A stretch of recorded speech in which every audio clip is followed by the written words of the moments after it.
నియోజకవర్గానికి ఒక చదువుకున్న ఎమ్మెల్యే ఎమ్మెల్సీ గారు సిద్ధాంతాలు కట్టుబడి ఉండే కమ్యూనిస్ట్ నాయకుడు మా ఇద్దరికి కొన్ని సిద్ధాంతాలు ఉన్నాయి. ఏదో ఎవరో ఈ మధ్య ఏదో మాట్లాడుతున్నారు. నేను ఏదైనా మాట్లాడితే మంత్రి పదవి రాలేదని మాట్లాడుతున్నారు. అరే మంత్రి కావాలంటే ఎలిమినగర్ పోటీ చేసుకుని మంత్రి ఇస్తామని చెప్పిర్రు. నాకు వద్దని, నాకు మునుగోడు ప్రజలు కావాలని నేను ఇక్కడికి వచ్చిన. నన్ను ఎవరన్నా నీకేం కావాలి, మంత్రి పదవి కావాలన్నా, మునుగోడు ప్రజలు కావాలన్నా, మునుగోడు ప్రజలు అభివృద్ధి కావాలన్నా అంటే నేను మునుగోడు ప్రజలు కావాలి, అభివృద్ధి కావాలంట. అందులో అనుమానం లేదు. పదవుల వెనకాల పాపులాడాల్సిన అవసరం నాకు లేదు. నాలాంటి మనిషికి అదృష్టం ఉంటే, నాలాంటి పదవి వస్తే, ఇంతకంటే పెద్ద పదవి వస్తే అది ప్రజలకే ఉపయోగపడుతుంది, ప్రజలకు లాభం అవుతుంది. కానీ నేను అందరిలాగా పదవులలోకి పోయి పైరవి చేసి దోచుకునేటువంటి అయితే కాదు. ఎవరికి కావాలి పెద్ద పెద్ద పదవులు? పదవులు అడ్డం పెట్టుకొని రాజకీయాల్లోకి వచ్చి, రాజకీయాలు అడ్డం పెట్టుకొని పదవులలోకి వచ్చి వేల కోట్లు దోచుకునేటువంటి వారికి పదవులు కావాలి. రాజగోపాల్ రెడ్డికి ప్రజలు కావాలి, రాజగోపాల్ రెడ్డికి ప్రజల అభివృద్ధి కావాలి, సంక్షేమం కావాలి. నేను మళ్ళీ చెప్తున్నా, ఈరోజు నేను కావాలనుకుంటే మంత్రి అయ్యేవాడిని. కానీ నా స్వార్థం కోసం అని చెప్పేసి, నేను పదవి కోసం అని చెప్పి నేను పోలే. నేను మళ్ళీ ప్రజల కోసమే, మళ్ళా పార్టీ మారి కాంగ్రెస్లోకి వచ్చి, మీరు ఇస్తానని హామీ ఇచ్చిండ్రు, ఇస్తారా ఇవ్వరా అది మీ ఇష్టం.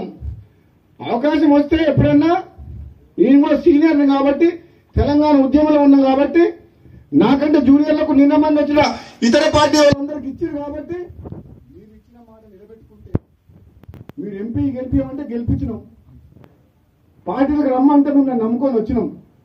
ఇస్తారా ఇయ్యరా అది మీ ఇష్టం.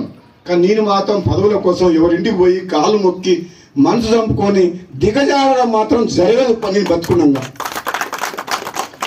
ప్రజలున్న నా ఎమ్మడి, నాకు కావాల్సింది ప్రజలు, వాళ్ళ బాగోగులు, ఈ నియోజకవర్గ అభివృద్ధి.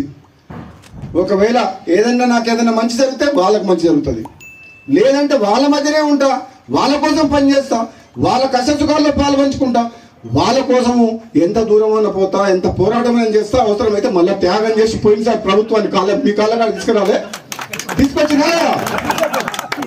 నేను రాజీనామా చేస్తే మొత్తం టీఆర్ఎస్ ప్రభుత్వం 100 మంది ఎమ్మెల్యేలు మునుగోడు ప్రజల కాళ్ళ కాడికి రాలేదా? అవసరమైతే అంత దూరం కూడా పోతా. నేనైతే భయపడా. మీ అందరికి మాటిస్తున్నా. మళ్ళా ఈ రోజు లచ్చమ్మగూడెం సబ్స్టేషన్ లో ఇక్కడికి వచ్చి నేనాకించమంగా, నేను ఏదైనా మంచి పని చేస్తే మీకోసం చేస్తే తప్పితే త్యాగమైన పోరాటమైన మీరు తలదించుకునే పని నా ప్రాణం పోయినా చెయ్య. మీరు తలదించుకొని మీరు నన్ను ఓటేసి గెలిపించారు. అంటే నేను మంత్రి పదవి ఇచ్చే స్టేజ్లో ఉన్నాను. నేను మద్దతుగా ఇది జాతీయ పార్టీ, జాతీయ పార్టీలో కొన్ని సిస్టమ్, దాని ప్రకారం పార్టీ అగ్రనాయకత్వం నిర్ణయం తీసుకుంటుంది. సీఎం గారిని అభిప్రాయాలు తీసుకుంటారు. ముఖ్యమంత్రిగా సీఎం గారు మంత్రివర్గాన్ని నియమించే అవకాశం కేంద్ర జాతీయ పార్టీ కాబట్టి ఇక్కడ వాళ్ళ పర్మిషన్తో ఆయన చేయడం జరుగుతుంది. అందులో మా ప్రమేయం కానీ ఎవరి ప్రమేయం కానీ ఉన్నదల్లా.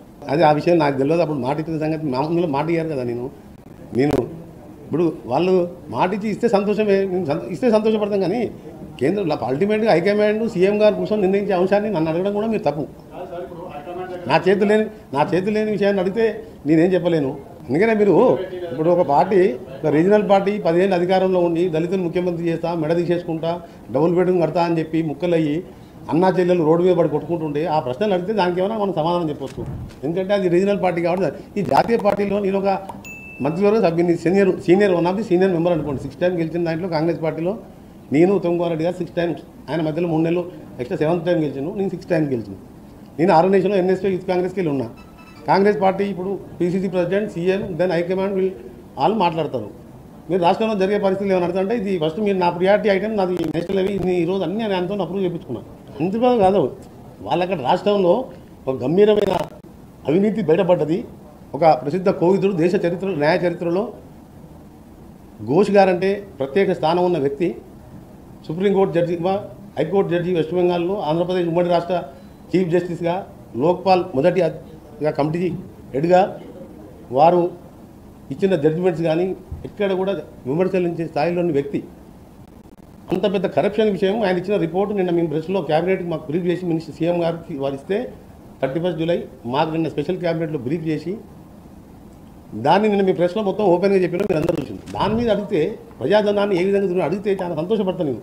ఇంటర్నల్ పాలిటిక్స్లో మాట్లాడడానికి నాకు కేటీఆర్ కింద కేసీఆర్ మాట్లాడలేదా? రేపు అసెంబ్లీ సమావేశాలు పెట్టి మా ముఖ్యమంత్రి గారు అందరి అభిప్రాయాలు దాని ముందు పెడతామని చెప్పిన గోష్ఠి కమిటీ యాజ్ ఇట్ ఈజ్గా ఆయన చెప్పిన అన్ని కూడా ముందు పెట్టి కేసీఆర్ కూడా పాల్గొని హరీష్ రావు గారు, ఈటల రాజేందర్ గారు కానీ ఇతర పార్టీలు అందరికీ అవకాశం ఇస్తారు, అందులో చెప్పమని చెప్పండి.